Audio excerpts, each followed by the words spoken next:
Welcome back to another episode of Convicts and Cops, and thank you for tuning in. This will be a question and answer segment based on the viewer comments taken by my technical staff and I.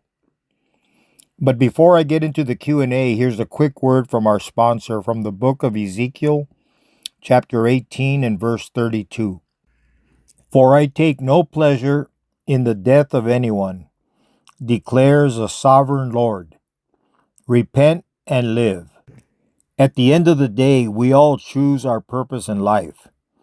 So let's examine Popeye's ultimate destiny, y el camino que escogió, the path he chose. We kick it off with a question from JJ92. Was David Barron a made member? I will use this as an opportunity to plug one of my published books, The Unholy Alliance, Mexican Mafia, Cartels, and Sureños. David Popeye Barron is shown here on the cover of my book, which you can pick up on Amazon. Popeye was taken down at the age of 34, a victim of friendly fire on Thanksgiving Day of 1997.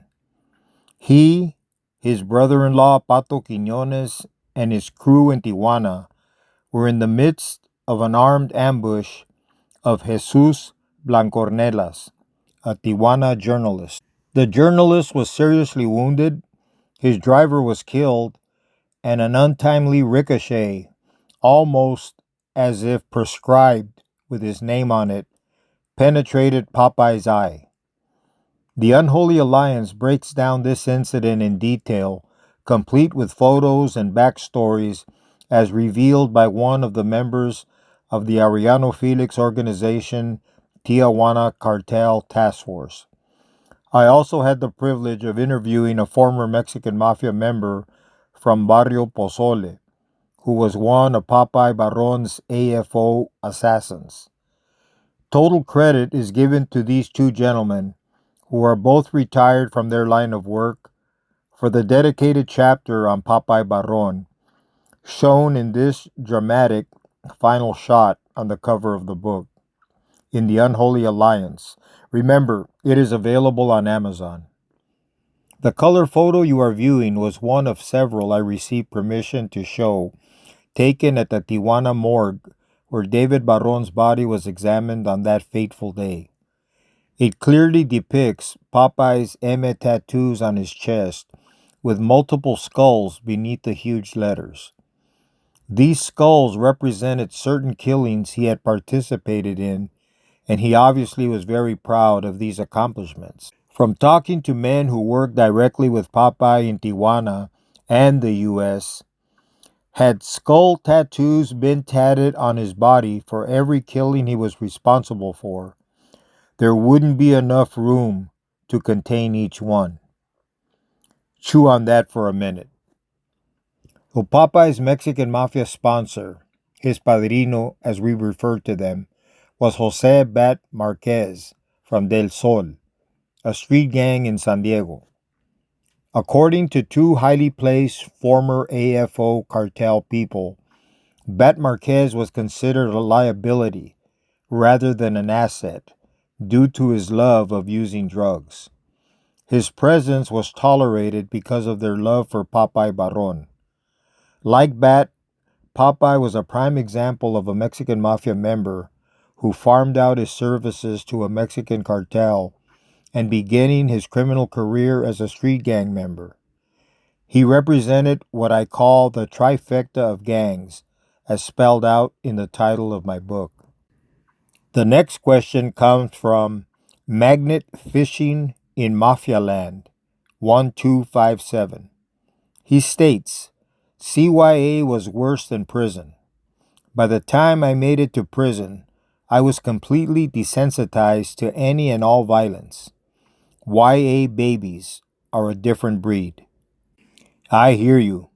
These pictures were taken at the age of 16 after I was expelled from YTS to the Preston School of Industries. I had the IQ and aptitude for YTS, the youth training school, when I was 15. I will admit the resources were there to rehabilitate those of us who desired to learn a trade and become productive. But the pull of my gang peers would prevail in that tug of war for my soul. While I was being state raised in the CYA, the California Youth Authority, I desired the acceptance of my Mexican peers, participated in ethic-based activities such as going up against the blacks and supporting my raza, fellow Mexican imprisoned gang members, and eagerly learned the tools of the criminal trade to be used on the outside. The CYA tried, but we failed the test. You can blame the CYA. My mama didn't feed me enough veggies, or they dropped me from the crib when I was a baby cub. I say bullshit. Blaming others for our bad choices is older than the hills. I sang that song each time I went in front of the parole board and got denied. They weren't buying it, and they basically told me to bring a violin next time, and then they might buy my victim story. But I agree with you in that by the time I moved on to the adult prison system, I was indeed desensitized and ready for action on the big yards. Flax de la Nine. His question: was Chuy Araujo related to Chalo Araujo from Sinaloa? They look like relatives. Did you know Sleepy Betancourt de Calexico?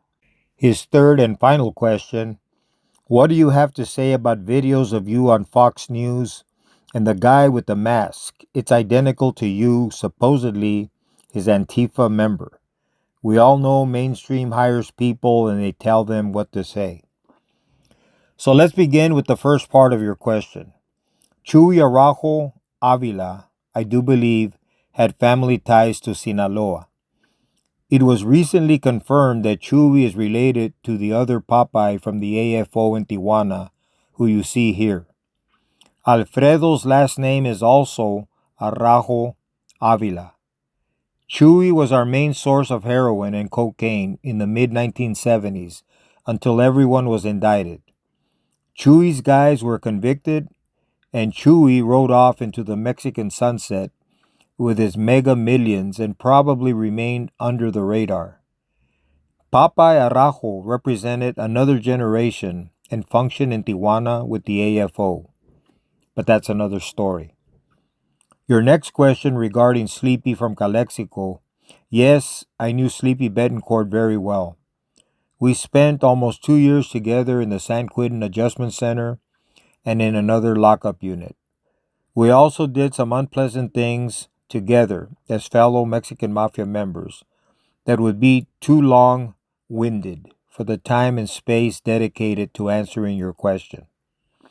Sleepy passed away in prison, I believe, last year from natural causes.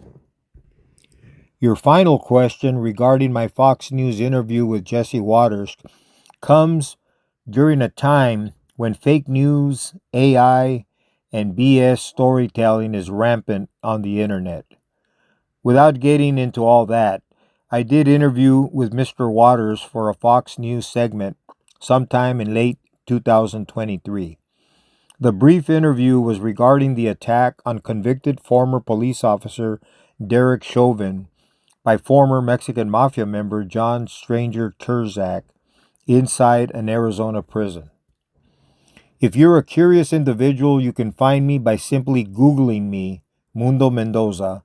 Click on videos, and you can find other videos I've done wearing a mask, and you can simply judge for yourself. While I'm not in the business of dispelling fake news like how many times did you kiss your kid's sister or some zany question where anything you say becomes an aha moment, I will assure you that I always wear a mask when I do a social media interview that requires my mug to be covered. I've also been on Soft White Underbelly a few times if this helps. Check it out and simply judge for yourself. Next question comes from Mateo Calderon 6822. How was his daughter released if she was sentenced to 25 years? This question is in reference to the Popeye Roman episode and the time his daughter Viana Roman had to serve. It's very important to understand that a 25-year federal sentence does not factor in the good time reduction that reduces the time served. That's true with anyone who is not serving a life sentence. I can name two Mexican Mafia members, Willie Bobo, true name William Govea, and Black, true name Philip Segura, who in 1978 or 1979 received life plus 99 years for the Lompoc murder of Tomas Hapo Trejo. Willie Bobo was released in 2018. Black was released in 2020. So there are many things that come into play over the passage of time. Guidelines change, new laws alter old ones, and the rules of penal computation become retroactively applied in some cases. Next question comes from John Lofness, 5210.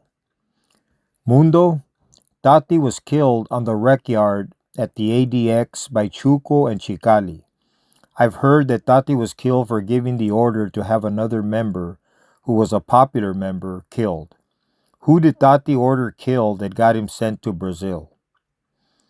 The popular member who was murdered due to internal politicking was Victorio Murillo, who is shown here on the extreme left, with Tati, the burly guy, to the extreme right. Not only were Tati and Victorio from the same Los Angeles street gang, La Rana, they also both lived in Visalia. Their families were very close, and they are shown here with their wives in happier days. Pita, in the light blue sweater, was Tati's wife, and the shorter lady, Jenny, was Victorio's wife. When Victorio was shot to death in Goshen, a small town near Visalia, on April 4th, 1998, due to internal backstabbing, Tati was held responsible and viewed as a traitor to a fellow brother, but also to someone to whom he was welded at the hip for so many decades. Adding fuel to the fire is the fact that Victorio was held in high esteem in the feds by the Mexican Mafia members in that system, whereas Tati was not as popular. Throw in a few Tati naysayers, and it didn't take much to approve a federal commission edict to send Tati to Brazil. This took place at the ADX federal prison in Colorado on May 21st, 2005. It was the first homicide committed in what has been called the Alcatraz of the Rockies. He was stomped to death by Chuco and Chicali. One was a Mexican Mafia member that was Chuco at the time, and Chicali, who accompanied him, was made a member that was probably him making his bones. The next question comes from Gabriel Chavez, 4706. For a criminal enterprise, there is literally no structure when it comes to drug usage. Why do the Sureno street gangs let the Mexican Mafia run them if the majority of them are junkies? I know there's still a handful of gangs in Chicago that have zero tolerance for any hard drug usage and enforce it. That's law. While you're viewing this photograph, keep in mind that the entire massive structure, street barrios, state and federal prison system, county jail systems, and other penal facilities controlled by the Mexican Mafia, is predicated upon the inside controlling the outside. Once you have a grip on the inside, nobody on the outside, remember, these are guys committing crimes, will dare oppose a Mexican Mafia edict. Their concern, you can call it fear if you wish, is that any misstep on the outside can result in your death when you inevitably step into a penal facility. Even cartels who are conducting business with La EME have an understanding and agreement to factor in their protection if and when they are prosecuted in the U.S. and end up in the federal prison system where Sureños exist in vast numbers. So now that brings me to the photograph. The photograph you are viewing shows Benjamin Arellano Files, the main surviving member of the Arellano Felix Tijuana cartel. He's the gentleman standing in the middle of two Mexican Mafia members. One other member and a Sureño are squatting in the front. Cartel bosses and Italian mob bosses are supreme kings in their outside domains. But when they step foot inside the prison system, they answer to other powers. That's just how things work on the inside. It's called prison politics. Okay, first of all, Benjamin has always maintained a very good relationship with members of the Mexican Mafia, so I'm not implying that he's in fear for his life. But he's also no fool. He knows that even though the AFO is virtually gutted in Tijuana today, he still maintains drug ties, and La EME is perfect for conducting business in the U.S. So getting back to your initial question, which was about Sureños, when I pulled away from that life and examined this from where you're coming from with your question, I too wondered how this was going to work. Well, I got my answer in the 1990s. Sureños look at La EME like dysfunctional family members, but they have all been elevated to legendary status from the younger members of the neighborhoods they come from. These are their heroes, and the EME Sureño relationship is just that, a willing relationship. So, the emphasis is on the color of green, making money. The guys who are using dope, so long as the revenue is being generated, are not an issue. I hope I have answered your question with my long-winded answer. The last question for this episode comes from Soft Tail Slim 7146. Seems like you vatos just took and take each other out. Till this day, I hear stories about the organization still taking each other out.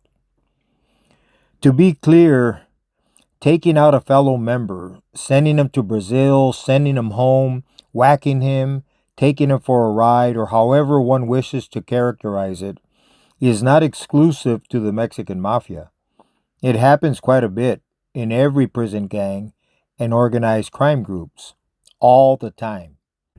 But since we're talking about La EME here, I will tell you that the top 3 killers of Mexican Mafia members are 1. Drug-related issues, be they overdoses or death resulting from issues connected with long-term drug use. 2. Natural causes. And 3. Internal murders committed due to politicking or breaking a major rule and thereby committing an unpardonable sin.